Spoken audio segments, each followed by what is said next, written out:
The joint Avengers has had its ups and downs, but we've accomplished a lot. Our initial goals were to finish the project in an early turn-in time, recruit runners, and for everyone in our group to fundraise at least $100.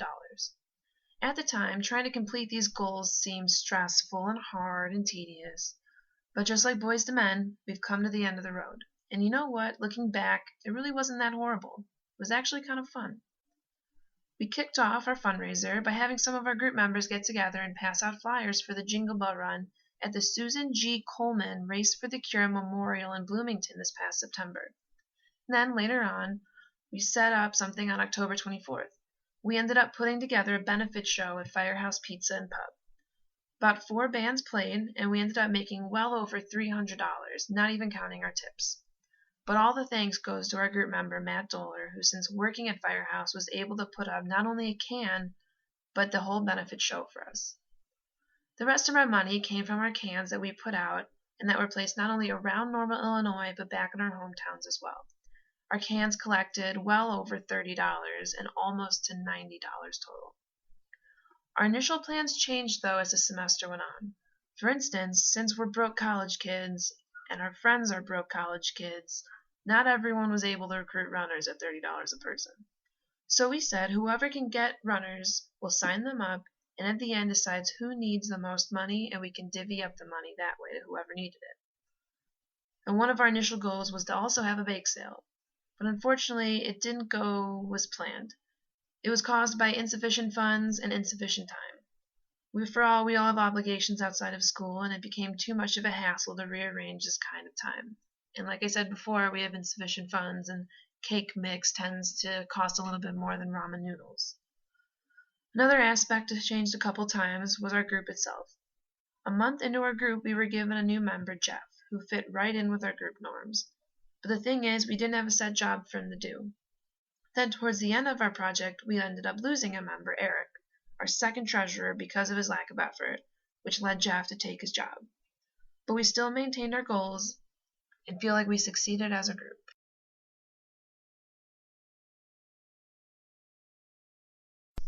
Some of the difficulties we had consist of members not submitting information/papers on time, not having the necessary amount of pages required for the reflection papers, and not having all the group members come to the meetings.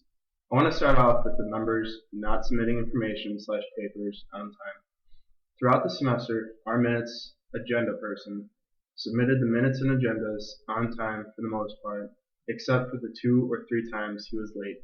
He quickly fixed the issue after the group noticed he was slacking a bit. The next issue that I want to address is the not submitting the required amount of pages for the reflection papers issue. We had an issue with one of the members not completing the reflection paper and not submitting it on time. Other group members tried to finish it, but did not have the time to considering we had only hours to complete it. We then fixed this problem by doing the reflection papers as a group with more than enough time to submit it. The other issue that we ran into was some of the members not showing up to the meetings. We had to kick one of the members out because the member did not show up to at least 10% of the meetings. We tried to let the member prove themselves worthy of staying in the group, but the member failed to do so. The problems listed were the major difficulties that we had. We did, however, have some minor difficulties, such as some members being late to meetings, some members not having money till the last minute, and some members not updating little information on the website in a timely manner. For the most part, we fixed most of these problems, except for the members being on time, considering it's on them to show up on time. Besides all these difficulties, we could say our group's progress went smoothly.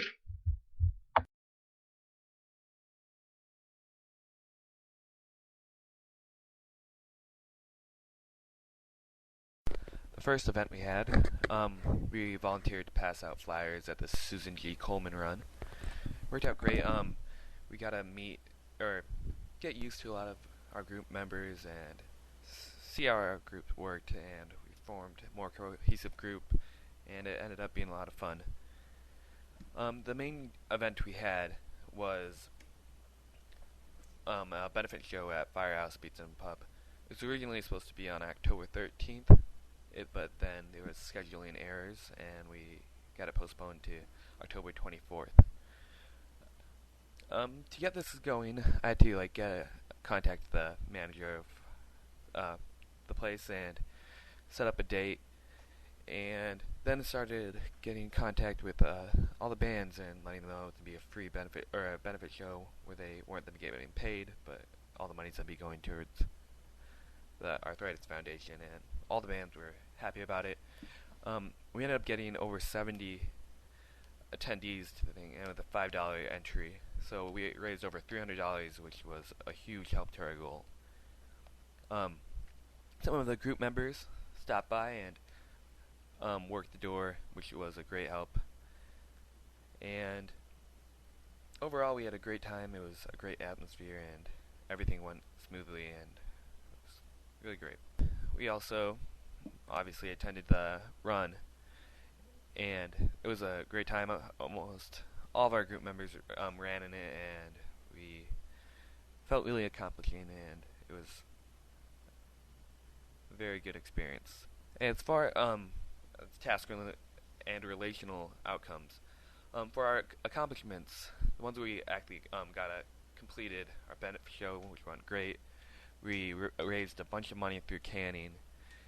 As we said, we volunteered by passing out flyers at the Susan G. Komen run, and even received donation of gift certificates from a business called Smashburger that I sent an application for, and got $20 worth of gift certificates that we sold and it went towards our goal.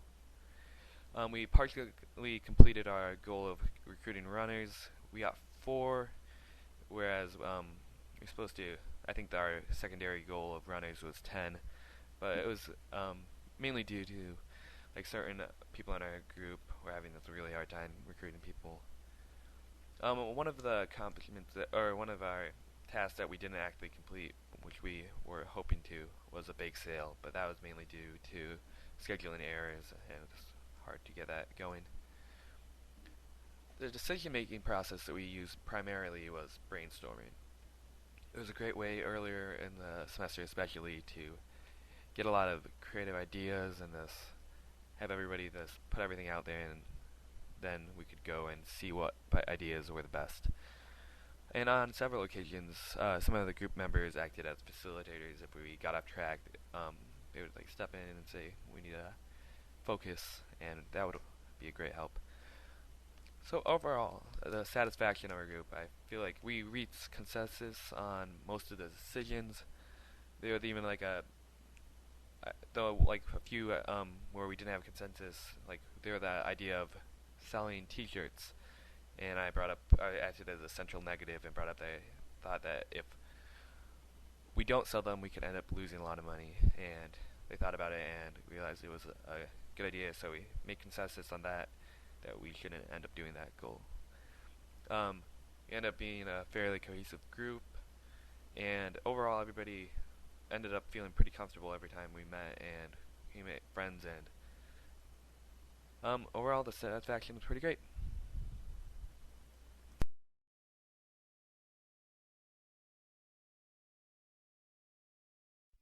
The concept of interdependence, which is defined as the process by which a change in one part affects in some way other parts, was evident during the course of our group work. At various times, a task one group member was working on would rely on the efforts of another group member for optimal performance or success. A case in point would be the group presentation, which we decided by consensus to split into parts. Aaron agreed to be the editor-in-chief of the project and draw upon the considerable resources at his command to compile our contributions into a polished product. In this case, he was reliant on the remainder of the group to contribute to the content, and we relied on his expertise to tie it all together. All groups will eventually encounter conflict, which is the process that occurs when group members, due to their interdependence, their real and perceived differences, and their emotions, engage in an expressed struggle that impedes task accomplishment. Successfully resolving these issues is essential to continued group viability. The joint Avengers dealt with a major conflict regarding the lack of presence and effort of one of its members, an example of inequity conflict. At first the group dealt with this in a somewhat obliging manner, attempting to reach out towards the member but imposing no sanctions. This member appeared to use an avoiding conflict handling style, and the situation went unresolved until eventually, during our November 9th meeting, it was agreed by consensus to remove the member from the group. The group utilized several different leadership concepts during its existence. In regards to the formal role, Ellen was made the elected leader, someone who enters a negotiated position, and after careful discussion, the group elects one of its members as a leader. During most of our group's association, she employed a laissez-faire style of leadership, believing group members should function independently with little direction or personal involvement by the leader. This was not, however, due to a lack of interest in the welfare of the group, but rather evolved from the group's level of maturity, and she was still looked to for decisions on group task details and direction. She was also the one who was expected to execute the group's decision in regards to the previously discussed removal of a member. On another note, it is important to remember that other members of the group can exhibit leadership characteristics and assume a leadership role when required. In particular, Matthew emerged as a leader for our October 24th benefit show at the firehouse, where he arranged and made decisions on details of the task and employed an autocratic style of leadership to direct fellow members on their responsibilities at the show.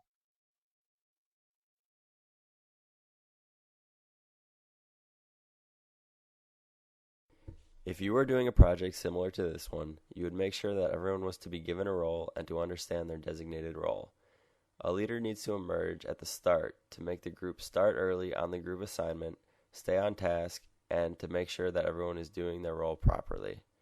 Furthermore, you need to make sure everyone is fully committed to the project, meaning that everyone cares about their grade in the class and will cooperate with one another and meet with each other at group meetings. In addition to making sure everyone is committed, you need to communicate appropriately with one another at any given time, so I recommend you make a Facebook group.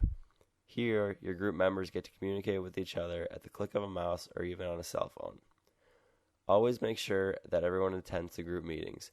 It is crucial that all group members attend so you can discuss ideas, give input, and make sure your group is going in the right direction. Finally, groups should set a goal to finish by a certain date to ensure that they are organized and may possibly even earn extra credit.